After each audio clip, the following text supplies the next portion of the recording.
GST விவகாரத்தில் karate Thiagarajan சொல்ல தான் நான் கேள்விப்பட்டேன். இப்போ என்கிட்ட சொன்னார், என்னடா இந்த ஏடிபியில் 300 கோடி கேட்டு மிரட்டுறாரு கமர்ஷியல் டேக்ஸ் அவர் கையில் மிரட்டி அதை 300 கோடி மிரட்டி தான் வாங்கினார். அது ஒரு விஷயம். ஏடிபியில் இல்லைனா அவங்க வேலை ஏகப்பட்ட இது போட்டுரும், வரி போட்டுரும், அதை போட்டு மிரட்டி வாங்கினார். அப்புறம் பிஆர்பி கிரானைட்ஸ் மதுரையில் அவங்ககிட்ட ஒரு 600 கோடி. எவ்வளோ?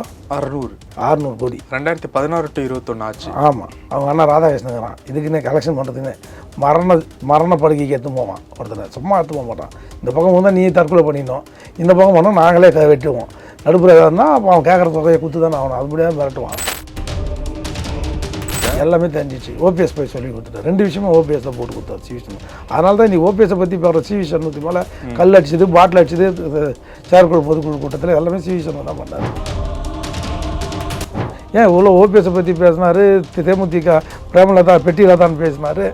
இன்றைக்கி அந்த பெட்டியில் தான் அப்படியே புனிதலாக தான் மாறிடுச்சு. நேற்று பேட்டியில் என்னங்க பிரச்சனை நீங்கள் தான் அங்கே உட்காந்தீங்க. அந்தந்த மாடுக்கு வேணும்னா நான் நீ கொடுக்க வேண்டியதானே தேமுதிக சீட்டு. சிவி சண்முகத்தை செயல்பாடு கட்சி இயக்கமாக ஒற்றுமையாக இருக்கக்கூடிய இந்த தருணத்தை கட்சியை 2ஆம் பிளந்து இப்படி பிளந்து நீங்கள் போய் தாவேகா கூட போய் சேர்ந்துட்டிங்கன்னா நாளைக்கு தாவேகா பண்ணுற அத்தனை பழி சொல்லும் அனைத்து இந்திய அண்ணா அதிமுகவுக்கும் சேரும் இல்லையா? இல்லை அதிமுக மந்திரிங்க பண்ண அத்தனை பழி சொல்லும் தாவேகாக்கும் பொருந்தில்லை. நீங்கள் பண்ணுற ஊழலற்ற ஆட்சின்னு சொல்லி தான் வந்திருக்காரு. அவர் வெளிப்படைத்தன்மை தான் சொல்லியிருக்காரு. இவர் எப்படி சிவி சண்முகம் வெளிப்படைத்தன்மையாக இருப்பார்? அவர் தான் இந்த கழகத்தின் நிரந்தர பொதுச் செயலாளராக இருப்பார். அதில் வந்து நீங்கள் எந்த சந்தேகப்பட தேவையில்லை. இது வரைக்கும் கோர்ட்டாக இருக்கட்டும், வழக்காக இருக்கட்டும், அண்ணன் எடப்பாடியை யாராலையும் ஜெயிக்கவே முடியலங்க. இதில் வழக்கில் எதுலையுமே ஜெயிக்க முடியல. சிவி சண்முகம் மட்டும் ஜெயிச்சிருவாருன்னா இது வரைக்கும் நம்ம சுப்ரீம் கோர்ட் வரைக்கும் அண்ணன் ஓபிஎஸ் போனார், சாகத்தலை சின்னமாக போனாங்க, டிடிவி சார் போனார், கேசி எல்லாரும் போய் என்ன பண்ணாங்க கட்சியில். ஒரு வெள்ளை போட்டு கூட அவர்கிட்ட இருந்து நம்ம மீட்க முடியல. அதுதான் எடப்பாடியார்கிட்ட இருந்து கட்சி முழுமையாக அவர் கண்ட்ரோலுக்கு போயிடுச்சு. இன்னும் 2-3 நாளில் இந்த பிரச்சனை முடிஞ்சிச்சுன்னா, அவர் மந்திரி இல்லைன்னு தெரிஞ்சிச்சுன்னா போன அத்தனை பேரும் போன மச்சம் அத்தனை பேரும் திரும்பி ஓடியாக போகிறாங்க. சிவி சண்முகத்துக்கு அப்படி ஒரு துறை கொடுத்தா என்னுடைய பரிந்துரை தளபதி விஜய் என்னன்னா இந்து அறநிலையத்துறை தான் தரணும். வேறு எதுவும் காசு பார்க்குறாரு பார்த்தீங்கன்னா உங்கள் பேர் ஒரே மாதத்தில் கெட்டுடும்.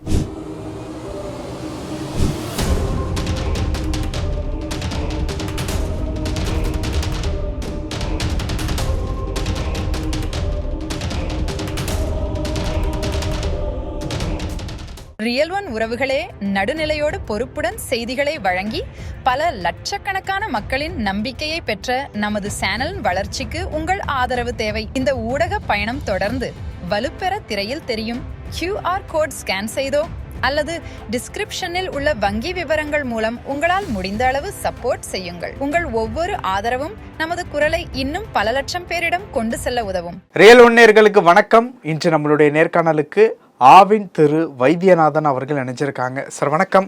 வணக்கங்க sir. CV சண்முகத்துக்கும் A2B Adyar Ananda பவனுக்கும் என்ன பிரச்சனை? ஜிஎஸ்டி விவகாரத்தில் கராத்தே தியாகராஜன் சொல்ல தான் நான் கேள்விப்பட்டேன். கராத்தே தியாகராஜன் இருக்கார்ல, இப்போ என்கிட்ட சொன்னார், என்னடா இந்த ஏடிபியில் 300 கோடி கேட்டு மிரட்டுறாரு கமர்ஷியல் டேக்ஸ் அவர் கையில் மிரட்டி அதை 300 கோடி மிரட்டி தான் வாங்கினார். அது ஒரு விஷயம். ஏடிபியில் இல்லைனா அவங்க வேலை ஏகப்பட்ட இது போட்டுரும், வரி போட்டுரும், அதை போட்டு மிரட்டி வாங்கினார். அப்புறம் பிஆர்பி கிரானைட்ஸ் மதுரையில் அவங்ககிட்ட ஒரு 600 கோடி. எவ்வளோ? 600 கோடி 2016 to 21 ஆச்சு. ஆமாம், இது அம்மாவுக்கு தெரிஞ்சிச்சு. இது இவர் 600 கோடி வாங்கி மேலே இடத்துக்கு செட்டில் பண்ணாது. அதனால தான் அம்மா அவரை கடைசி நேரத்தில் மந்திரி சபையிலேருந்து எடுத்தாங்க, மாவட்ட செயலாளர் பதவி எடுத்தாங்க. பிஆர்பி கிரானைட் மேட்ரு, இது மாதிரி பல மேட்ரு அம்மாவுக்கு தெரியாமல். இல்லை, A2Bல அந்த ஒரு மேட்ரு தான் ஜிஎஸ்டி. அந்த ஜிஎஸ்டி அவங்க எத்தனையோ கோடி கட்டணும், இவர் 300 கோடி லஞ்சமாக மட்டும் வாங்கினதா தகவல். அதுவும் எனக்கு கராத்தே தியாகராஜன் சொல்லி தான் தெரியும். ஓகே. அந்த A2B சென்னையில் இருக்கிற A2Bயா? மொத்தம் ஆல் ஓவர் தமிழ்நாடு. அவங்க ஜிஎஸ்டி அப்போ ஜிஎஸ்டியாக வேட்டான்னு தெரில, ஏதோ ஒன்று கட்டல, அதில் பெருந்தொகை கை பார்த்துட்டார் அவர். வாங்கிட்டார். அவருன்னா பின்ன வாங்காமையா? அதேமாதிரி மணலில் அவருக்கு அதனால தான் அவர் கனிம வளம்னு அவங்க துடிக்கிறதுக்கு காரணமே கனிம வளம், இல்லை ஹவுசிங்கு, பிளாட் போட்டு வைக்கிறதுக்கு. ஏன் இந்து அறநிலையத்துறை மாதிரி ஒரு துறையை வாங்கி துறவிகளுக்கெல்லாம் சேவை பண்ணுங்களா? நீ பக்திமான் தானே, வருஷம் சபரிமலைக்கு வர ஆள் தானே எங்கள் கூட. அது மாதிரி இது மாதிரி துறையை வாங்கி நான் கடவுள் பக்தி உள்ளோன்னா கடவுளுக்கு சேவை செய்ய போகிறேன்னு வாங்கலாம். சிவி சண்முகத்துக்கு அப்படி ஒரு துறை கொடுத்தா என்னுடைய பரிந்துரை தளபதி விஜய் என்னன்னா இந்து அறநிலையத்துறை தான் தரணும். வேறு எதுவும் காசு பார்க்குறாரு பார்த்தீங்கன்னா உங்கள் பேர் ஒரே மாதத்தில் கெட்டுடும். அவங்க அண்ணா ராதாகிருஷ்ணங்கிறான் இதுக்குன்னே கலெக்ஷன் பண்ணுறதுக்குன்னே மரண படுக்கைக்கு எடுத்து போவான் ஒருத்தனை. சும்மா எடுத்து போக மாட்டான். இந்த பக்கம் வந்தால் நீ தற்கொலை பண்ணிடணும், இந்த பக்கம் போனால் நாங்களே வெட்டுவோம். நடுப்புற இருந்தால் அப்போ அவன் கேட்குற தொகையை குத்து தானே ஆகணும். அது முடியாது மிரட்டுவான். யார்? சிவி சண்முகம் அண்ணன். அங்கே வேலுமணி அண்ணன் அன்பு, இங்கே சிவி சண்முகம் அண்ணன், அவர் வேலுமணி பசங்க இப்போ உருவாயிட்டானுங்க. விவேக்கெல்லாம் இங்கே ஏற்ற மாதிரி கடத்தாங்க தான் இருக்கு. அதனால் இவங்க எல்லாமே லஞ்ச லாவணத்தில் ஊர்னவங்க. அதாவது திமுகவை கம்பேர் பண்ணும்போது அண்ணா திமுக இன்னும் ஜாஸ்தி பண்ண லஞ்ச லாவணம். அவங்க போட்டு கொடுத்த ரோட்டில் இவங்க வண்டி ஓட்டினுக்கிறாங்க, அவ்வளோதான். இப்போ இந்த A2B விஷயத்தை பொறுத்த வரைக்கும் இந்த விஷயமும் அம்மாவுக்கு தெரிஞ்சிருச்சா? எல்லாமே தெரிஞ்சிச்சு. ஓபிஎஸ் போய் சொல்லி கொடுத்துட்டார். 2 விஷயமும் ஓபிஎஸ் தான் போட்டு கொடுத்தார் சிவி சண்முகம். அதனால தான் நீ ஓபிஎஸை பற்றி பார்க்குற சிவி சண்முகத்து மேலே கல் அடிச்சது, பாட்டில் அடிச்சது, செயற்குழு பொதுக்குழு கூட்டத்தில் எல்லாமே சிவி சண்முகம் தான் பண்ணார். சிவி சண்முகம் ஓபிஎஸ் இன்றைக்கி இன்னும் சொல்லுவாங்களே வானா அழுதுன்னு ஒரு பழமொழி, அது மாதிரி நீலுக்கணி வடிக்கிறார் சிவி சண்முகம். சிவி சண்முகத்துக்கும் எடப்பாடிக்கும் ஓபிஎஸ்க்கும் பெரிய தகராறு கிடையாது. ஆனால் சிவி சண்முகத்துக்கும் ஓபிஎஸ்க்கும் ஆரம்பத்துலேருந்து இந்த படம் அந்த பிஆர்பி கிரானைட்ன்றது அவங்களுக்கு ரிலேஷன் யாருக்கு ஓபிஎஸ் கிட்டத்தட்ட அந்த முக்குளத்தூரில் அவங்க கிட்ட மேட்ரு 600 கோடி ஒரு அபேஸ் பண்ணிட்டாருன்ற தகவல் அம்மா கட்டு போய் சேர்த்தது யாருன்னா இதே மாதிரி அந்த A2Bல ஒரு மறைமுகமாக பார்ட்னர். எப்படி இப்போ ஓபிஎஸ் வந்து பாஷ்யத்தில் பார்ட்னராக இருக்கிறாரோ பாஷ்யம்ங்க அதுலேயும் பார்ட்னராக. இப்போ இருக்கக்கூடிய ஒரு சுச்சுவேஷன் படி பார்த்தோம் அப்படின்னா அப்போ ஓபிஎஸ்க்கும் சிவி சண்முகத்துக்கும் ஆரம்பத்துலேருந்தே ஆகாது. ரொம்ப நான் சொல்கிறது 2001 மந்திரி சபை ஏற்றாங்க இல்லையா, ஃபஸ்ட்டு மந்திரி 2 பேரும் ஃபஸ்ட்டு மந்திரி 2001. அப்போ அவர் ரெவென்யூ மினிஸ்டர், சிவி சண்முகம் வணிக வரித்துறை, ஹையர் எஜுகேஷன், ஸ்கூல் எஜுகேஷன் எல்லாம் பெரிய போர்ட்ஃபோலியோ பார்த்தாரு. அப்போ என்னன்னா முதலமைச்சர் கேண்டிடேட்டுக்கு பரிந்துரை அம்மாவோட சாய்ஸ் யாருன்னா சிவி சண்முகன்ற மாதிரி தான் இருந்தது. அதை டிடிவி பிடிச்சி ஓபிஎஸ் வந்து அதை காலி பண்ணி ஓபிஎஸை மேலே கொண்டு வந்தாங்க சின்னம்மா குடும்பம். அதனால் அன்னிலேருந்தே சின்னம்மா குடும்பம் மேலே டிடிவிக்கு வந்து ஒரு வெறுப்பு. ஏன் இவ்வளோ ஓபிஎஸை பற்றி பேசினார், தேமுதிக பிரேமலதா பெட்டிலதான் பேசினார். இன்றைக்கி அந்த பெட்டிலதா அப்படியே புனிதலதா மாறிடுச்சேன் நேற்று பேட்டியில். என்னங்க பிரச்சனை நீங்கள் தான் அங்கே உட்காந்தீங்க. அந்தந்த மாதத்துக்கு வேணும்னா நான் நீ கொடுக்க வேண்டியதானே தேமுதிக சீட்டு, கூட்டணி வைங்கன்னு அன்றைக்கி சொல்ல வேண்டியதானே நீங்கள் எல்லாரும். பொதுக்குழு சேர்க்குள்ள நான் என்ன சொல்கிறேன், உங்களுக்கு பொதுக்குழு சேர்க்குள்ள இந்த கூட்டணி அமைக்கிற அதிகாரத்தை யாருக்கு கொடுக்குறாங்க? நான் ஜெனரல் பாடி மீட்டிங்கில் மெம்பர்ஸு, தலைமை கழக நிர்வாகி இவங்க எல்லாம் சேர்ந்து செயற்குழு பொதுக்குழு எல்லாம் அதில் வந்துடுறாங்க. இவங்களாம் சேர்ந்து தானே கொடுத்தீங்க யார் கூட்டணி வைக்கணுன்ற அதிகார பொதுச்செயலாளர் கொடுத்தீங்க. அதனால தான் பொதுச்செயலாளர் என்ன சொன்னார் எடப்பாடியார், நான் 5% கூட கேண்டிடேட் போடலப்பா, மொத்த கேண்டிடேட் நீங்கள் தான் போட்டீங்க, நீங்கள் தான் பார்த்தீங்க, நீங்கள் தான் தோத்தீங்க, பணம் கேட்டீங்க, பணம் கொடுத்தேன், அவ்வளோதான் எலெக்ஷன் ஃபண்டு. அதையும் ப்ராப்பராக எடுத்து போய் சேர்க்கலை. உதாரணத்து சிவி சண்முகம் தொகுதிக்கு 1500 ரூபா, இவங்க திண்டிவனம் அவர் வீடு இருக்கிற தொகுதிக்கு வன்னியரசு நின்று ஜெயிச்சார் பாருங்க 400 ஓட்டில் 500 ஓட்லையும், அந்த தொகுதிக்கு வந்து 500 ரூபா. அதே இப்படி பக்கத்து தொகுதியில் ரிலேஷன் சொல்ல மாட்டாங்களே, எனக்கு 1500 ரூபா வந்துச்சு, எனக்கு 500 ரூபா வந்துச்சு, இதில் தான் போச்சு அந்த தோடு. எது இல்லைன்னா திண்டிவனம் ஏற்கனவே சிவி சண்முகம் ஜெயிச்ச தொகுதி அது. எப்போ ரிசர்வ் தொகுதிக்கு முன்னாடி ஆரம்பத்தில் சட்டமன்ற உறுப்பினராக முதல்ல தேர்ந்தெடுக்கப்படும் போது சிவி சண்முகம் சட்டமன்ற உறுப்பினர் திண்டிவனத்தில். அப்போ ஜெனரல் கான்ஸ்டியூன்சி அது இருந்தது. இப்போ தான் அப்போலாம் நான் போய் வேலை செய்திருக்கேன் அவருக்கு. அதனால் சிவி சண்முகத்தை செயல்பாடு கட்சி இயக்கமாக ஒற்றுமையாக இருக்கக்கூடிய இந்த தருணத்தை கட்சியை 2ஆப்பிலேருந்து இப்போலேருந்து நீங்கள் போய் தாவேகா கூட போய் சேர்ந்துட்டிங்கன்னா நாளைக்கு தாவேகா பண்ணுற அத்தனை பழி சொல்லும் அனைத்து இந்திய அண்ணா திமுகவுக்கும் சேரும் இல்லையா? இல்லை அதிமுக மந்திரிங்க பண்ண அத்தனை பழி சொல்லும் தாவேகாவுக்கும் பொருந்தும் இல்லை. நீங்கள் பண்ணுற ஊழலற்ற ஆட்சின்னு சொல்லி தான் வந்திருக்காரு அவர். வெளிப்படைத்தன்மை தான் சொல்லியிருக்காரு. இவர் எப்படி சிவி சண்முகம் வெளிப்படைத்தன்மையாக இருப்பார்? இதையே மறைக்கிறாங்க.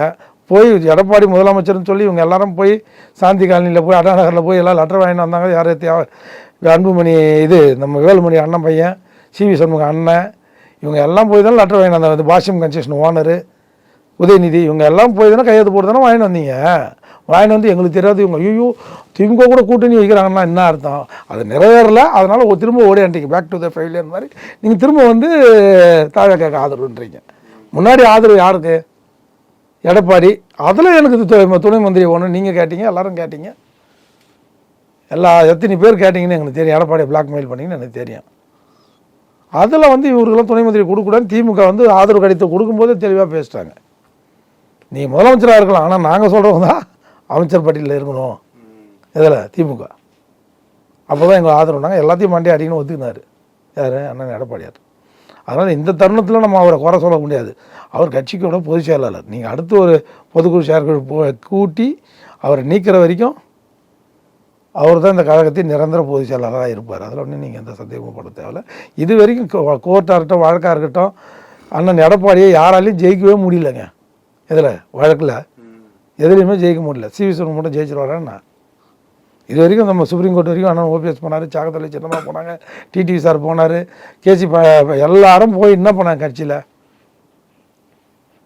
ஒரு வெள்ளை போட்டு கூட அவர்கிட்டருந்து நம்ம மீட்க முடியல. அதுதான் எடப்பாடியார்கிட்டேருந்து கட்சி முழுமையாக அவர் கண்ட்ரோலுக்கு போயிடுச்சு.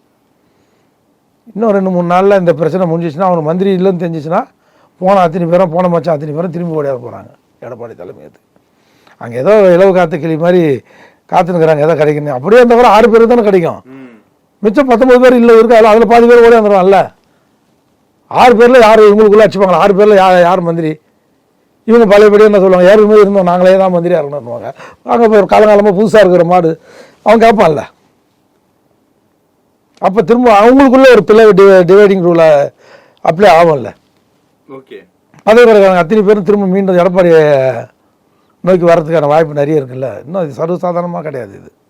இது இந்த ஆட்சி நிரந்தரமாக கண்டினியூ ஆகணும்னா அனைத்து இந்திய அண்ணா திராவிட முன்னேற்ற கழக ஆதரவை வாங்காமையே இருக்குது. வாங்கி நீங்கள் கண்டினியூ ஆகி மக்கள் மத்தியில் ஒரு மிகப்பெரிய கெட்ட பேர் உண்டாகும். அதை விட அதாவது நான் என்ன கேட்குறேன், ஒரு கட்சியோட பொதுச் செயலாளர், பொதுக்குழு செயற்குழு உறுப்பினர் தெரிஞ்சோ தெரியாமலோ அவர் தான் கிட்டத்தட்ட 2000 பொதுக்குழு செயற்குழு உறுப்பினர். விஜய் தம்பி கூட என்ன பண்ணியிருக்கணும்னா, ஆதரவு யார் கையில் கேட்டிருக்கணும், சிவி சண்முகம் வேலுமணிகிட்ட கேட்டிருக்கக்கூடாது. நேராக போய் ஸ்டாலின் வீட்டில் போய் தீய சக்தி திமுக ஒழிச்சு அவரே போய் பார்த்து ஆசீர்வாதம் வாங்கினு வர தெரியும் போது, நீங்கள் ஆதரவு கடிதத்தை மற்ற அவங்ககிட்டலாம் கேட்கும்போது ஏன் இவர்கிட்ட கேட்கல? எடப்பாடியார்கிட்ட போது கழகத்தின் பொதுச் செயலாளர் அவர் தானே, சட்டமன்ற உறுப்பினர் இத்தனை பேர் ஜெயிக்க வச்சது அவர் போட்ட கையெழுத்தில் தானே, ஏப்பாம்பா சிம்பிள் கொடுத்தது எல்லாம் அவர் தானே. நம்மளுக்கு திரும்ப சொல்கிறேன், நம்மளுக்கு தனிப்பட்ட முறையில் அவர் யாரையும் அரவணைக்காதது, அவர் மேலே தனிப்பட்ட முறையில் நிறைய கோபம், அவர் மேலே கோபதாபங்கள் இருக்குது, அது வேறு. ஆனால் இந்த தருணத்தில் கட்சியை காப்பாற்றக்கூடிய அவரை விட்டால் இன்றைக்கி இருக்கிற ஆளே இன்றைக்கி இல்லை. இந்த அம்மா தியாகத்தில் சின்னமாக நான் பண்ண மாட்டாங்க. அந்த குடும்பமே அந்த அம்மாவை விடாதுங்க. யார் சின்னம்மா குடும்பமே அந்த அம்மாவை ஆட்சி அதிகாரத்துக்கு கொண்டு வர விரும்ப மாட்டாங்க. கொண்டு வந்தால் மீண்டும் அந்த சொத்தெல்லாம் கேட்பாங்க, நிதி செலவு பண்ணணும். அதனால் அந்த அம்மா அப்படியே அந்த குடும்ப உறுப்பினருக்கு நூல் போட்டு இருக்கிற மாதிரி ஒருத்தர் காலை எழுதுகிறாங்க, ஒருத்தர் கையை எழுதுகிறான், ஒருத்தர் தலைமுடியை பிடிச்சி எழுதுகிறான், தொங்குறாங்க அந்த அம்மாவுக்கு ஃபேமிலிங்க. அதனால் தெரிஞ்சோ தெரியாமலும் அந்த ஒரு குடும்பத்தின் ஆட்சி வரக்கூடாதுன்னு ஒரு முடிவு எடுத்தாங்க இல்லையா, அது நல்ல விஷயமாக தான் தெரியுது. நம்ம கிட்டே இருக்கும்போது தெரியல அந்த அம்மாவோட, இப்போ தூரத்துலேருந்து பார்க்கும்போது அது உண்மையிலேயே எந்த முயற்சியும் பண்ணாமல் தியாகத்தளி சின்னமா கட்சி பொதுச்செயலாளர் பற்றி என்கிட்ட கொடுப்பாங்கன்னா யார் கொடுப்பான்? கொஞ்சம் இறங்கி காலத்தில் இறங்கி போகிறான்ல, வாய் தந்து கேட்கணும் இல்லை, இவங்க கேட்கவே மாட்டுறாங்க. பல விஷயங்கள் பேசியிருக்கோம். நன்றி. உங்கள் பிசினஸ் இன்னும் அதிக மக்களை சென்றடைய வேண்டுமா? இன்றைய டிஜிட்டல் உலகில் சரியான ப்ரமோஷன் தான் வெற்றியின் முதல் படி. தமிழகம் முழுவதும் பல லட்சக்கணக்கான பார்வையாளர்களை தினமும் சென்றடையும் ரியல் ஒன் யூடியூப் சேனல்களில் உங்கள் பிசினஸ் இனி எல்லோரும் அறியட்டும். குறைந்த செலவில் அதிக ரீச். உங்கள் பிராண்டுக்கு நம்பிக்கையும் வளர்ச்சியும் சேர்க்க இன்றே எங்களை தொடர்பு கொள்ளுங்கள். 9280087164.